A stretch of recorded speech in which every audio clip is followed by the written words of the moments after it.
எல்லா ஜானருமே ஒவ்வொரு தலைமுறைக்கும் திரும்ப ஒரு வாட்டி எடுக்க வேண்டிய கட்டாயம் நம்ம இருக்கும், நமக்கு அந்த பொறுப்பு இருக்குது. பிகாஸ் இப்போ 25 இயர்ஸ் ஒரு ஜென்ரேஷனே வயசுக்கு வந்திருக்கும், 20 வருஷத்துக்கு 10 வருஷத்துக்கு அப்புறம் இன்னொரு ஜென்ரேஷன் வயசுக்கு வரும். ஸோ அவங்க முதல் முறையாக காதல்னா என்ன, அந்த அட்ராக்ஷன்னா என்ன, ஹார்மோன்ஸை மீறி புரிதல்னா என்ன, நட்புனா என்ன, மரியாதைனா என்ன, ஒரு தம்பதியரை வாழ்கிறதுக்கு என்ன அப்படிங்கிற எல்லா இமோஷன்ஸும் ஃபஸ்ட் டைம் அவங்க வெளித்தரில் காட்டுறப்போ, பெரிய ஸ்க்ரீனில் பார்க்குறப்போ நமக்கு அந்த பொறுப்பு இருக்குது. நம்ம அதை வந்து இந்த ஜென்ரேஷனுக்கு அடாப்ட் பண்ணி அவங்களுக்கு அதை புதுசாக காட்டணும். பட் அது எப்போவுமே கருத்து தான். ஏன்னா எல்லாருக்கும் பிரச்சனைகளாக இருக்கட்டும், சந்தோஷம் கொடுக்குற விஷயங்களாக இருக்கட்டும் 1000 வருஷமாக பெருசாக மாறல. ஸோ அதை வந்து கரெக்டாக பேஸ் பண்ணி எழுத்தாளர்கள் அசோக் போன்ற, ராஜசேகர் போன்ற கதாசிரியர்கள் சேர்ந்து எழுதி ஒரு படத்தை வந்து கொண்டு வரப்போ அது ரொம்ப ஒரு பெரிய பொறுப்பாக நான் பார்க்குறேன். இது வந்து எழுத்துக்கு ரொம்ப முக்கியத்துவம் கொடுக்குற ஒரு படமாக இருக்கும். முக்கியமாக இது வந்து ரியாலிட்டியும் சம்மந்தப்பட்ட விஷயமா இருக்கும், ஆனால் சினிமாக்கான அழகும் இந்த படத்தில் இருக்கும். அதனால தான் ரெட் ஜாயிண்ட் தைரியமாக இந்த படத்தை தியேட்டரில் உங்களை வந்து கூப்பிட்டு இந்த படத்தை காட்டுறாங்க. அண்ட் டிஸ்ட்ரிபியூட்டர்ஸ் ரெட் ஜாயிண்ட் ரொம்ப ரொம்ப நன்றி சொல்லிக்கிறேன். மூர்த்தி சாராக இருக்கட்டும், ராஜாவாக இருக்கட்டும், அர்ஜுனாக இருக்கட்டும். ஏன்னா ஒரு படத்தை பார்த்து அந்த படத்து மேலே இருக்கிற பிலீஃப் அவங்க போடுறது இண்டஸ்ட்ரிக்கே ஒரு ஒரு ஒரு ஃபீலர்ஸ் கொடுக்குற ஒரு தருணத்தில் நம்ம இருக்கோம்.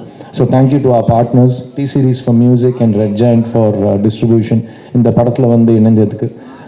கார்த்தியை பற்றி டக்குன்னு ஒரு விஷயம் சொல்லிடுறேன். ஏன்னா வந்து எனக்காக இங்கே வந்தான் நைட் ஷூட்டிங் வச்சுக்கிட்டு நிறைய கதை சொன்னான். நான் நடிக்கிறப்போ அவன் அசிஸ்டண்ட்டாக எப்படி வேலை செஞ்சான்னு. அங்கே நடந்த ஒரு முக்கியமான விஷயத்தை சொல்ல மறந்துட்டாங்க. அப்போது செட்டில் நான் கூப்பிட்டு சொன்னேன், டேய் நீயும் இந்த மாதிரி நடிகன் தான் நான் ஆக போகிறேன் அப்படின்னேன். நான்லாம் ஒன்ற மாதிரி இல்லை மச்சி, நான் ரொம்ப டெடிக்கேட்டடாக ஃபோக்கஸ்டாக இருப்பேன். நான் பண்ணால் டைரக்ஷன் தான், கட் பண்ணால் பருத்தி வீரன் அனௌன்ஸ் ஆகுது. நான் ஃபோன் பண்ணேன், அவன் எடுக்கலை. திரும்பவும் ஃபோன் பண்ணேன், என்னடா எடுக்க மாட்டேங்கிற, சொல்லு மச்சி. என்னமோ பெரிய பில்டப் விட்ட, நீ இப்படி நீ அப்படி, சரி சரி இருக்கட்டும் இப்போ ஒத்துக்கிட்டேன், இப்போ என்ன பண்ண சொல்லு, ஒழுங்காக நடிகனா நல்ல பேர் வாங்க அப்படின்னு சொல்லிட்டு நாங்கள் ஃபோனில் கிண்டல் பண்ணிக்கிட்டோம். அன்னிலேருந்து இன்னி வரைக்கும் எங்கள் நட்பும் மாறலை. அண்ட் எனக்கு கார்த்தி மேலே இருக்கிற நம்பிக்கை, அவன் மேலே இருக்கிற மரியாதை கொஞ்சம் கூட குறையில. இன்ஃபேக்ட் நான் சமீப காலத்தில் பார்த்த ரொம்ப ரொம்ப ரொம்ப பாசிட்டிவான ஒரு படம் மெய்யழகன்.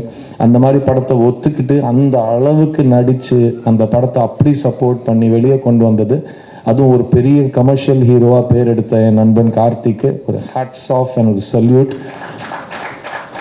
ஏன்னா நான் அவனுக்கு மெசேஜும் போட்டேன், ஃபோன் பண்ணி ரொம்ப நேரம் நான் அழுதுகிட்டே உணர்ச்சிகளை கொட்டிக்கிட்டு அவங்ககிட்ட ஃபோனில், டேய் நீ பெரிய நடிகன் ஆகிட்டடா, பெரிய நடிகன் ஆகிட்டடான்னு அவங்ககிட்ட சொல்ல அவன் வந்து அதை ரொம்ப ரசித்து கேட்டுக்கிட்டாப்புல.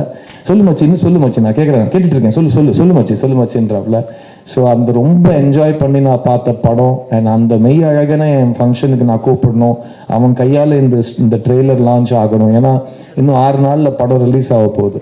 இன்னைக்கு வந்து எப்படி ஒரு படத்தை ஆடியன்ஸ் கிட்ட எடுத்துகிட்டு போவோம்னா, அந்த படத்தில் இருக்கிற வைப், இந்த பசங்க வைப்ன்றாங்கல்ல, அந்த வைப் ஆடியன்ஸ் கிட்ட ரிலீஸுக்கு முன்னாடி எப்படியாவது கடத்திடணும். மிஸ்யூங்கிறது ஒரு பாசிட்டிவ் படம், என் மெய்யழகன் கார்த்தி ஒரு பயங்கர பாசிட்டிவானவன். ஸோ அவன் கையால் இந்த ட்ரெய்லர் எடுத்துகிட்டு போகிறப்போ ஆடியன்ஸுக்கு வந்து ஆட்டோமேட்டிக்காக இந்த படத்தில் என்ன எக்ஸ்பெக்ட் பண்ணணும்னு ஒரு வைப் கிரியேட் ஆகும்னு ஒரு நம்பிக்கையில் அவனை நான் கூப்பிட்டேன். அவர் இங்கே வந்தார், திரும்ப மரியாதையாக வந்துடும், போகிற நட்பு. அவர் எங்களுக்கு நம்பி இங்கே வந்து எங்களுக்காக டைம் ஸ்பெண்ட் பண்ணதுக்கு கார்த்தி ரொம்ப ரொம்ப நன்றி. I love you and keep on rocking. And இப்படியே நல்ல படங்களுக்கும் சப்போர்ட் பண்ணிக்கிட்டே, it will really mean a lot to us. இந்த படத்தில் ஒர்க் பண்ண என்டையர் டீம் வந்து எல்லா படங்கள் விழாவிலையும் நீங்கள் கேள்விப்பட்டிருப்பீங்க, நாங்கள் வந்து ஒரு குடும்பமாக சுற்றினோம், இப்படி சேர்ந்து சாப்பிட்டோம், ஒரே பாயில் படுத்தோம்லாம் நீங்கள் கேள்விப்பட்டிருப்பீங்க. இந்த படத்தில் நிஜமாவே அது செட்டில் ஒரு கலகலப்பான ஒரு செட்டுனா, நான் ஏன் இந்த கலகலப்பான செட்டு நான் இவ்வளோ பிரத்யேகமாக நான் சொல்கிறேன்னா, சித்தாங்கிற ஒரு படம் நான் எடுத்து முடித்து ரிலீஸ் பண்ணி உங்களோட தயவோட ஆடியன்ஸோட நம்பிக்கையோடு அது என் கரியர்லேயே ஒரு மறக்க முடியாத ஒரு வெற்றியாக அமைஞ்சது.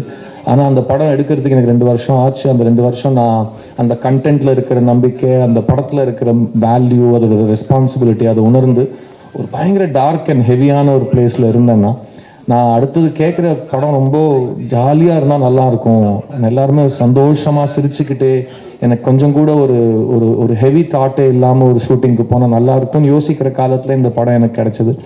இந்த செட்டில் நாங்கள் வேலை செஞ்சது உண்மையிலேயே நாங்கள் வந்து ஒழுங்காக வேலை செஞ்சோமாங்கிறதுலாம் டைரக்டர் சொல்லுவார், எடிட்டர் சொல்லுவார்.